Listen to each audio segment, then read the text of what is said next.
Well, good morning. I'm glad to be back here. Some of you might recall that I actually was here once before. I was here back in December, and I realized that Prince George does things big. I hadn't really grasped that until just a few moments ago when I saw that palm branch that was on the stage, and I'd never seen a palm branch so big.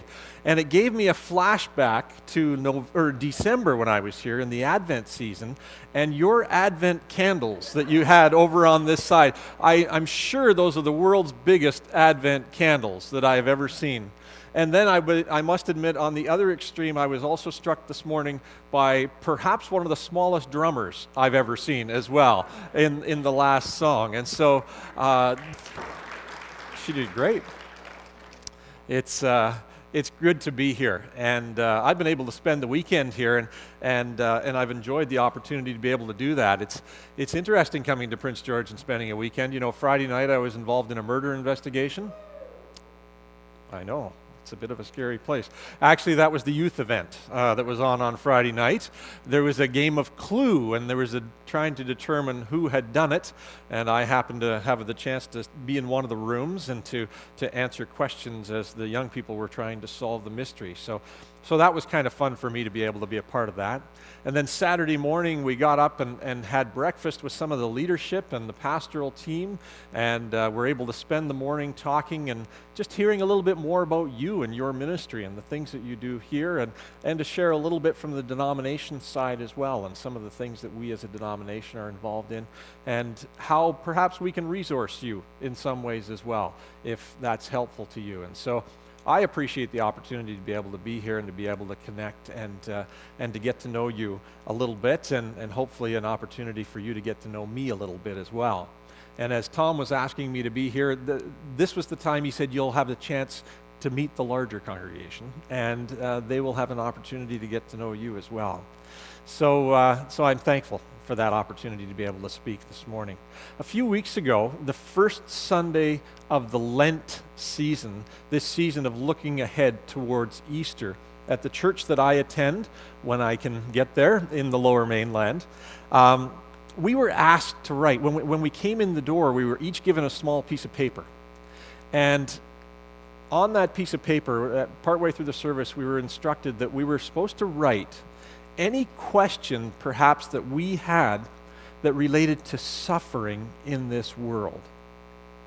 And then we were told that after you write that on there, later in the service we would have communion together. And in our church, the way that it's practiced is that people come forward to receive communion. And so you were encouraged to come forward to receive communion, and then after you received your communion, to take that piece of paper that you'd written your question on and put it at the foot, and I see your cross here. And there was a cross on the platform of the church that I was attending. And we were to take that and to put it at the foot of the cross in a symbolic gesture of laying that care and that concern and that worry, perhaps, at Jesus' feet, at the foot of the cross. I pondered that for a while in that particular service, wondering what it was that I would actually write on that piece of paper. And this is what I settled on.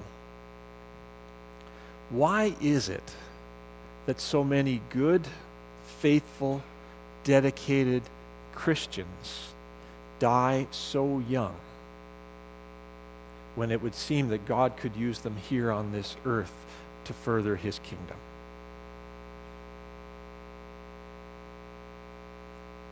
I could tell you the story of the man who is to be my father-in-law, who died 1 month before my wife's and my wedding. At the age of 51, massive heart attack, suddenly gone with no advance notice. I could tell you about the story of my friend Kelly. She and her husband were driving home from celebrating their 3rd anniversary. She was 23 years old. They flipped their truck on a gravel road. He walked away and she was killed. I thought I'd tell you, though, about my friend Dave. Dave was perhaps my best friend.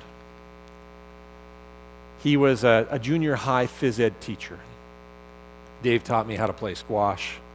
Dave was an athletic, very physically fit individual, strong guy. One of these guys that could play any sport and play it very, very well. Spring break, March 2004. He had the week off, decided to do some work in his basement of his home. And because he and his wife had just bought it not that long ago, and so he was finishing off the basement. And so as he was working throughout the week, something that he sort of came to realize as he was working is that he couldn't get through a whole day's work without needing a nap, which wasn't like him.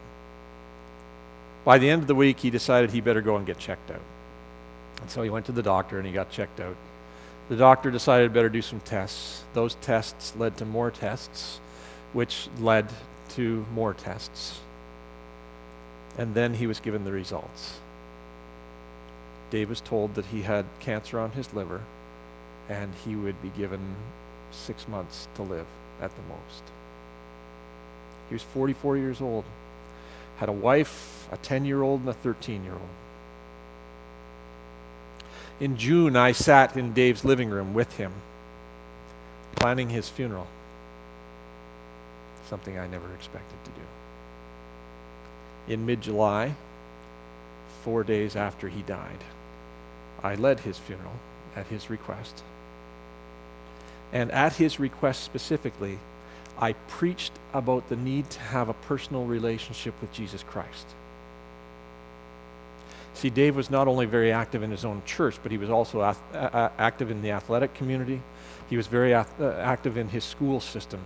And he knew that there would be many people at that service who didn't claim any sort of faith whatsoever. And he so desperately wanted his life and his death to demonstrate the hope that comes through knowing Jesus Christ. It doesn't make any sense to me as to why Dave died when he did, or why he died in the way that he did. Thankfully, Dave died believing that there was more to this life than what we have here now. He believed in the gift of eternity in heaven for all those who know Jesus personally. Thankfully, I live with that same hope. And I'm sure that it's that same hope that has helped carry many of you through similar types of tragedies and loss of loved ones who are around you. As Tom said at the beginning of the service, you have been working through the book of Ecclesiastes. And for the last several weeks, you've looked at various passages. And I just wanted to thank Tom and the rest of the pastoral staff for giving me the portion of Scripture that's entitled, Death Comes to All.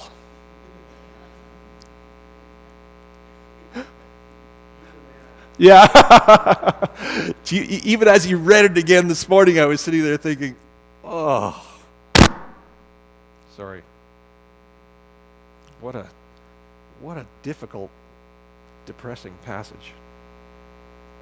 And I must admit, I've read this passage over and over again. I had read it before, I guess, but it wasn't really high on my radar screen as far as passages of going to in the Bible, you know, a quick reference, be an encourager to somebody perhaps. And so as I read it over and over and over again, wrestling with it, all I decided that I can really say is, thank God for the New Testament. Some people use that expression rather flippantly. You hear people use the expression, thank God, in various flippant kind of ways. I don't mean it that way here. I mean it profoundly and very seriously. Thank God for the New Testament. The author of that book of Ecclesiastes, we believe, is King Solomon. And as he speaks in this particular passage, he talks about the fact that life is preferred over death. But then twice he describes life as meaningless. And he reminds his listeners that it doesn't matter who you are, doesn't matter how you act, doesn't matter if you're good or if you're evil, if you're religious or not, everyone faces the same destiny, which is death. What a feel-good passage. Thank God for the New Testament.